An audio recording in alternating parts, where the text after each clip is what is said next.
Aujourd'hui, quand on parle d'impôt sur le patrimoine en France, il y a beaucoup de gens qui ne parlent que de l'impôt sur la fortune. Mais en fait, l'impôt sur la fortune, c'est 5 milliards d'euros. La taxe foncière, c'est aujourd'hui presque 30 milliards d'euros. Et c'est un impôt qui est très injuste. Et donc, si on regarde l'impôt sur le patrimoine, il faut regarder l'ensemble.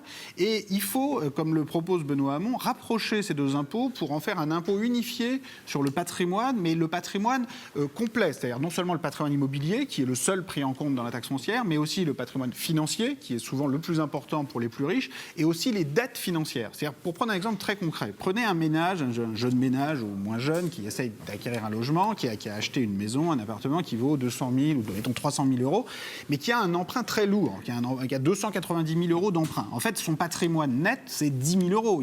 Ce ménage n'est pas riche, il aura peut-être 300 000 euros un jour à 50, 60 ans quand il aura tout remboursé, mais pour l'instant, il est endetté jusqu'au cou, il paye des intérêts qui peuvent être aussi importants que ce que paye un ménage locataire.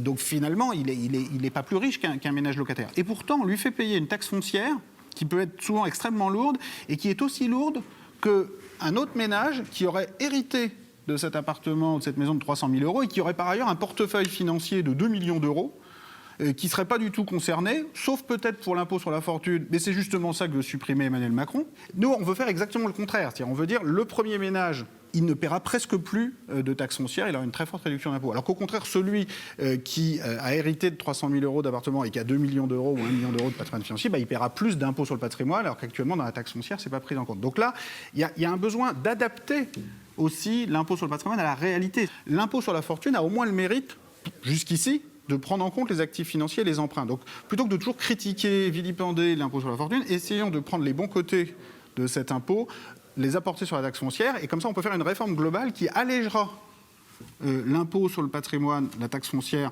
de tous ceux qui cherchent à accéder à la propriété, qui ont beaucoup de mal, les jeunes ménages aujourd'hui qui veulent devenir propriétaires, vu les prix de l'immobilier, vu les salaires qui stagnent, c'est très difficile. Et tout ça doit être financé par une augmentation sur ceux, souvent plus âgés, qui ont des actifs financiers, dont les enfants souvent sont éventuellement au chômage, ont du mal à accéder à la propriété. Donc tout ça, ça favorise la mobilité dans la société, et ça me paraît être une dimension du projet de Benoît Hamon, très, très cohérente avec le message en faveur de la jeunesse sur le revenu universel, qui me semble vraiment extrêmement importante.